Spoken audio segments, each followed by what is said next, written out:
I'm Wendy Capewell and the host of this podcast, which is all about relationships, the one with ourselves and the one with others. My guests and I will be sharing our experience and our views over the coming weeks. So, on with the show. My guest today is Constantina Stamou, and what I love about this is Constantina actually is Greek, and Greece, I had a love affair with Greece for a very, very long time, so it's a very special place to me, and the fact that, she has Greek origin is delightful for me. But I'm going to hand you over because she is a life and relationship coach. So Constantina, tell the audience and myself a little bit more about you.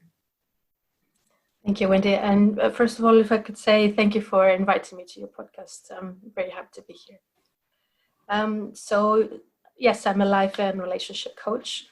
I've always been drawn to relationships even as a little child. My passion was about giving time to people and listening to them and making sure they are as happy in their friendships and in their partnerships and in their relationships as much as possible. If I could offer a slightly different perspective or a piece from my experience that could help them, it was always bringing me joy.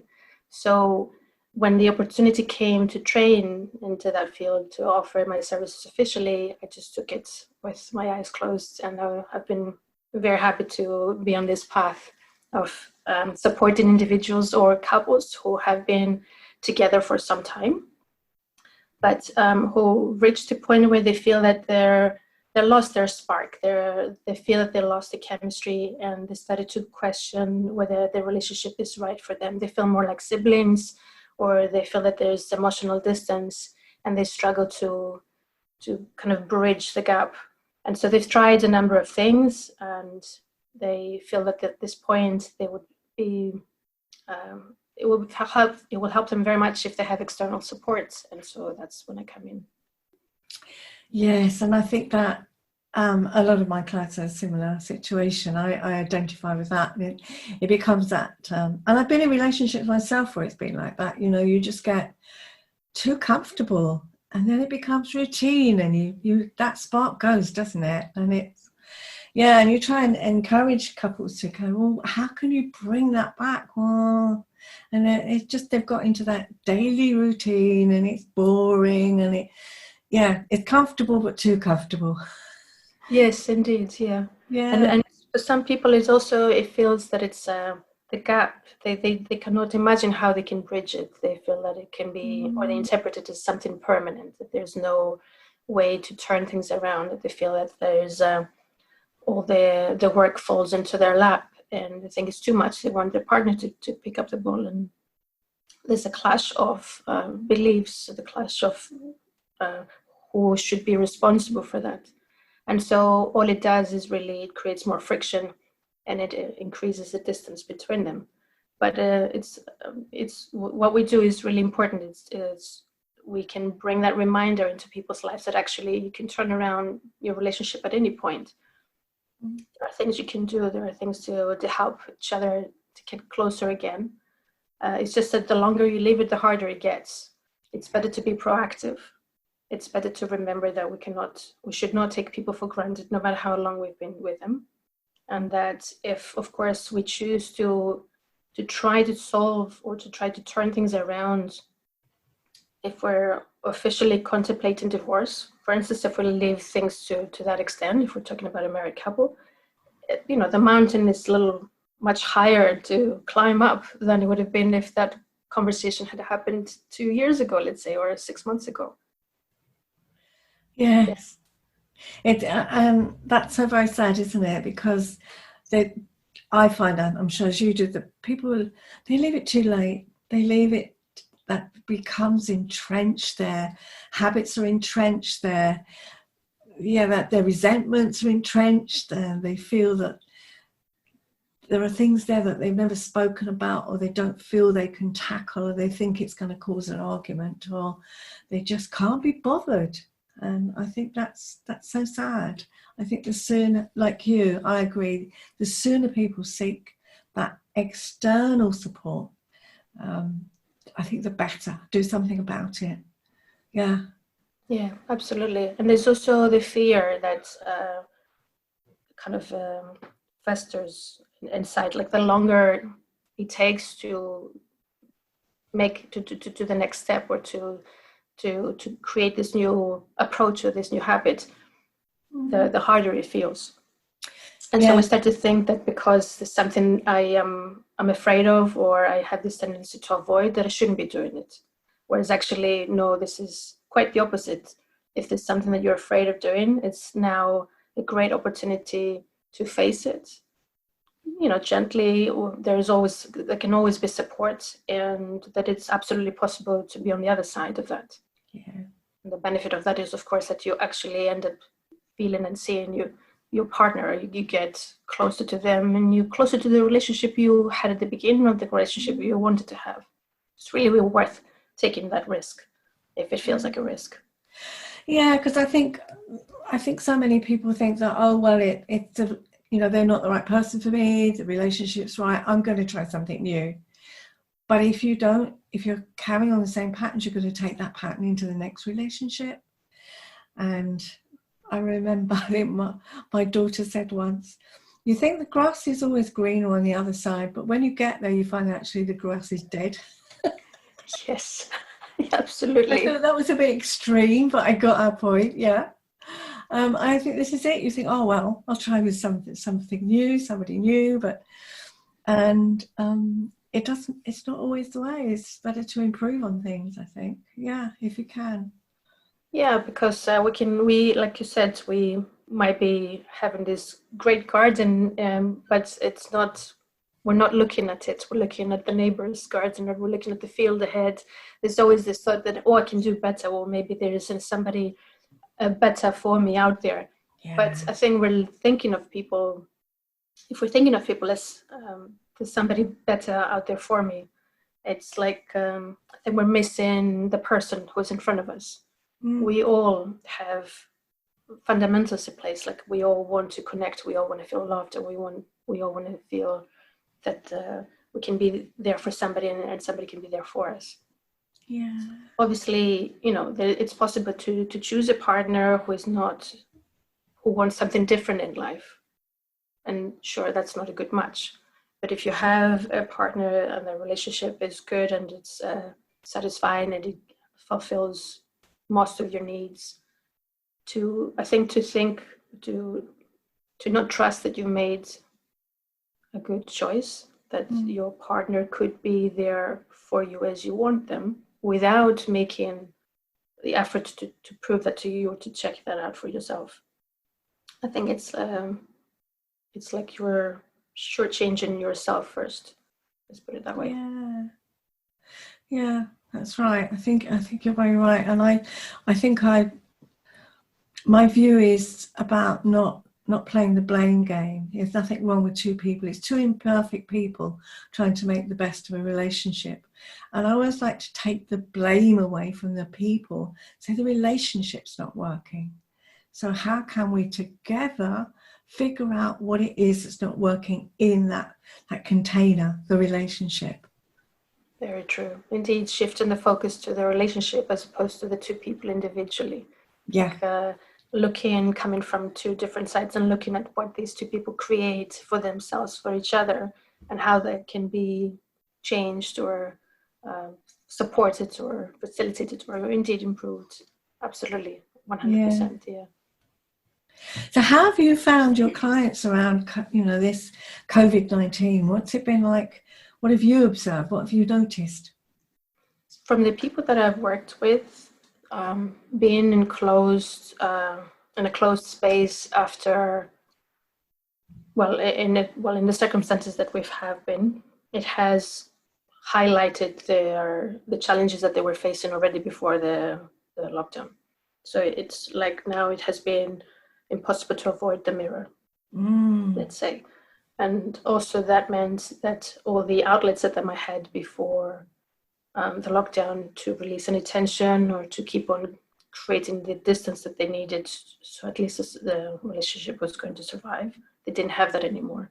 And so now the tension was becoming palpable and unbearable.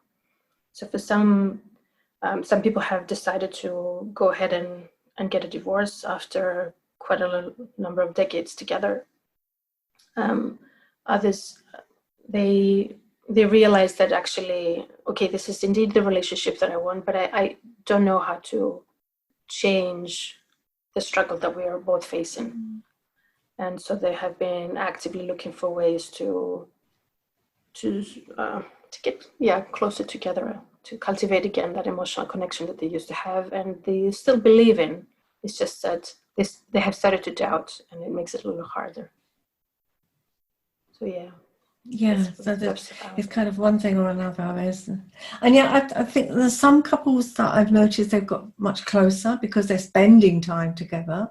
Yes, and they are actually talking to each other and actually enjoying the relationship and remembering what is good about it. And I think there's a whole raft of people, a whole groups of people who are really feeling much happier. And yet there are others who are, as you say, it's amplified all those things that weren't right in the first place, and so they can't escape it, and they've either got to work on it or walk away. Yeah, I think it's like it's odd to say this, but it's like one of the gifts of the pandemic to kind of bring the person to a point where they can actually indeed make decisions about the next phase, either, like you said, to either walk away or do something about it and really change it. And indeed, like exactly like you said, like there've been couples who have been very happy with the lockdown. Some of them are going to become parents. Indeed, they realize that spending time with each other is what they've been missing from their life. And so after the lockdown, they've been making decisions on how to spend even more time with each other. So that is a beautiful thing. And then sadly, yes, there have been the relationships that have been struggling with the lockdown. And it's what do you call it? I think it's, again, it kind of brings up the idea of how helpful it can be to be proactive about one's relationship, to not just settle in the idea that because I am with a partner, I'm going to be with that partner long term, even if that's my intention, without doing something about it. Successful couples, we hear them, they say it's work, it's a lot of work to stay together. But at the same time, they don't think of it as work. They think of it, it's a beautiful opportunity to spend more time with the partner that I want to be with. And how can I make their everyday beautiful? So it becomes a priority in their mind, right? Yeah, and I think when people hear that they've got to work at the relationship, they hear work as being something hard and difficult. Whereas actually, it's I don't know, it's play, isn't it? It's enjoyable. And maybe we need to change the way that people look at their relationship. It's not hard work. Of course it can be. I mean, no relationship is perfect. No one can get, you can fall in and out of love with a partner over the years, I think, quite a few times. Sure. But I think it's a case of, where's the fun? So although it's work, it should be pleasurable if you're enjoying being with somebody. It's finding how you can have fun again. And I think, I don't know about you, but I think too many people forget how to have fun, how to have enjoyment, where is that inner child that should come out to play more often in a relationship? Absolutely. That's beautiful, yes. Exactly what you said. It's I think it becomes work when people have started to focus on other priorities. And so they have created these pathways in their mind that direct the focus somewhere else. And of course, on demand to shift that without making the shift in mind that says, actually, I want to focus on my relationship. It's what's bringing me joy and energy and a sense of fulfillment and of course, love and connection and a sense of belonging. So when the focus is only on what I want and what I want for my life to do, and whether I am tired only or whether I have these responsibilities, and I don't think about we, what we need, what would help us, what will help us feel even happier with each other. Yeah, of course, it will feel like a lot of work, but it actually, it's not. It's the same. I believe it's the same thing, like focusing on your passion, the passion that somebody has for work or for hobby, and they don't feel that it's work. It's exactly the same thing. It's focusing on an experience that has certain activities in there that brings you this heart opening and joyful living. And it's just, in this case, it's your partner and the experiences of life you share. So that's what makes it easy, really. Yeah. Yes, I think I picked up there when you were talking about if you have a career and you're working towards a career that you love, or if you've got a pastime, or you're creative in maybe it's a hobby or something, and that finished article, or even the joy of going through it. But we sometimes forget how we do that in a relationship.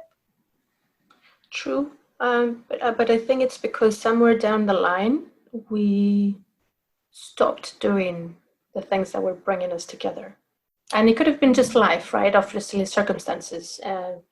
Let's say somebody just had to work longer hours, and so they get home and they feel tired. And the priority becomes to rest. Absolutely, yes, and it has to happen like that. But if you stay under these circumstances, like you keep on feeling tired and you keep on resting, and then the weeks and the months and the years start to pass without considering the question of, should I be feeling that tired? Or, okay, I'm coming back home from work and I'm resting, but actually I'm not spending time with my partner anymore. Should we start to date again, even if it's just for 10 minutes once a week? Like actively looking to maintain and sustain the habits and the actions and the offerings that keep bringing the people closer to each other, to keep on returning to the relationship, to keep on returning to actions of love and feelings of love and connection. Yeah. So that's, I think, how eventually some couples turn around and say, oh, actually things have changed. I don't know how we got there.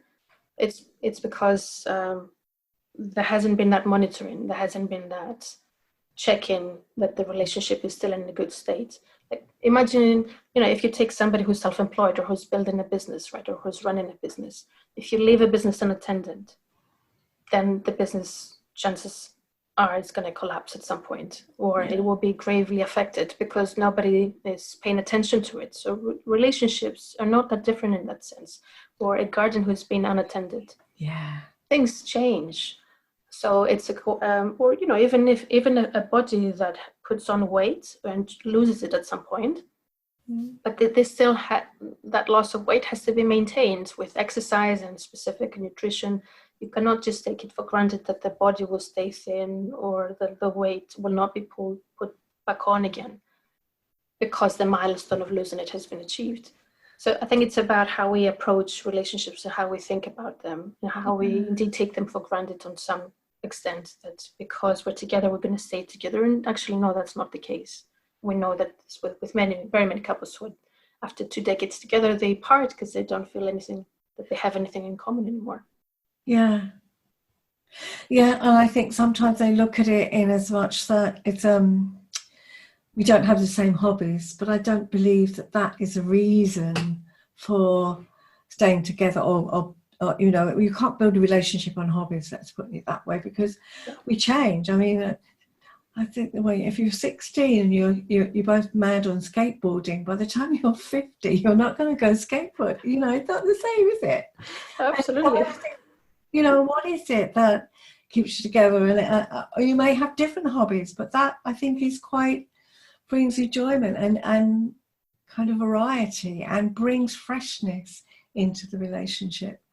But I think sometimes, but we'll ask couples, what is it that you want in a partner? What is it that you enjoy with your partner? What is it that you're looking for? And when they say we like the same things, but it's not always the same pastimes that hold us together, because we can have very, very different hobbies or outlooks.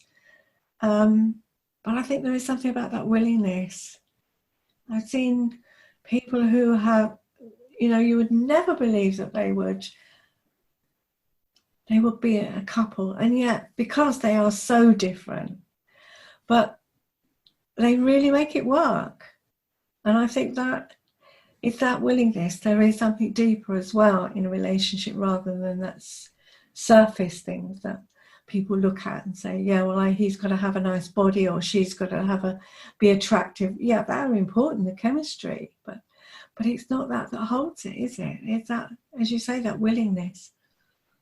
Yeah, absolutely. And sharing experiences. I mean, that's the beauty with two people who are different, right? And they have, let's say, different hobbies. Each person will be bringing something different and new in the conversation, a new perspective in life, and a new type of learning. And so, like you said, it brings variety, and it's the spice of life. But it's also the willingness to accept the other person as they are, and with what they enjoy and what's been for them, and cultivating for them the time and the opportunity to explore those, and not just say, for instance, for a number of years, I was into the salsa scene in London. And so you would hear stories of people being in a couple, and they say, my partner doesn't want me to dance because they don't like dancing themselves. And so they don't understand how the environment works. So they're trying to stop me and to control me. And that has to do, of course, with the fact that the partner who doesn't want to try it, they don't understand that there's nothing to be threatened by. It's just two people who can be absolutely comfortable being friends and just having some physical contact, holding hands on the shoulder and just moving to the beat. There's nothing, it doesn't have to be something more than that. And once you take the step to get into that environment, you see actually that maybe I was thinking about consequences too much, overthinking, right? Yeah. But I know also of a couple who, indeed, one of them did not like to dance, but they were absolutely very happy with their partner to do that. And so every time they were indeed coming together and talking about their different experiences and their different passions. And it was that was one way for them to keep their spark alive. Yeah. Enjoy each other's company. It's always these new experiences and new thoughts and new perspectives that they were bringing into their conversation. Yeah. Yeah, and I think that's what some people miss, isn't it? Well, yeah, they give it up, or they feel, or they demand their partner gives it up because they don't like it, therefore they can't see why. And I think that's a shame, because, as you say, it brings that spark back into it. There's something more to discuss or think about or embrace. So even if you don't like it, even if it's something like, I mean, I'm not a football fan at all, but, if somebody enjoys football, then there's got to be something you can talk about afterwards, and just the person comes, the football fan comes home, they're feeling elated because they've had a good time, so that they're bringing an energy into the relationship that is different as well. So, yeah. Absolutely. Because I think there's always a way to appreciate another person's experience. I think there is always a possibility to find a commonality in how we see the world and how they see it. Like, I'm not a football fan either, but potentially, let's say there was a conversation with a partner about football, we could talk about strategy, for instance, or teamwork, or it could be about leadership, or it could be about friendships on the football field. Yeah. There's so many ways to look at an experience that somebody's sharing. It doesn't have to be only one, that the thought of that this is a sport and it's a ball being kicked in the goalpost. Like, there's so many dimensions to it. Yeah, even asking your partner, what does it feel like when you go to the game? Or, Absolutely. I think exploring even around that, because there are, what's it like there? How do you feel there? Who do you meet? I mean, what is it about that team player that you really enjoy? What is it that you admire in that team member? What do they do that's different? What is it? As you say, there are lots of different, but I think people just have sometimes just that tunnel vision, that they just say, oh, it's football, and yet they don't even bother to kind of explore it a little bit and ask their partner, what is it that you love about football? Absolutely. Even at that level. So what is there one thing that people could take away with them today that they could put into action, or what is one suggestion you could share? I think there's this thought that relationships are difficult, and they have this that they have a lot of work that needs to be done. But it's also, the truth is that actually relationships are very easy. They become very easy once we realize that perhaps the way we grew up didn't facilitate us understanding them or knowing very quickly how to handle them. But once we make this shift towards, it's not so much about what we want, it's about what our partner wants and what would help the experience we share to be even better. I think this is what shifts things very quickly. So it's about being willing to see the world, or to see the relationships from our partner's perspective, and do what we can to help it blossom. Mm-hmm. Yeah, and seeing, as you say, I think seeing it from their perspective, asking them, I think being curious, being interested, I mean, that's a big thing, isn't it? Yeah. Great advice, great. Thank you. Everyone, all your details, contact details will be in the show notes, but what is an easy way of getting in touch with you, Constantina? The easiest way would be via email. So if they use Constantina at thelantern.uk, it would be indeed the easiest way to reach me. I check my emails daily, and I'm very happy to reply in person. So absolutely, yeah, it would be great to talk. Great. Thank you so much for being a guest today. Thank you for having me. Talking. You're very welcome. I hope you've enjoyed today's show and my guest. If you'd like to learn more about my guest or about me, then go to my website, wendycapewell.co.uk. So until next time, have a great week. Bye.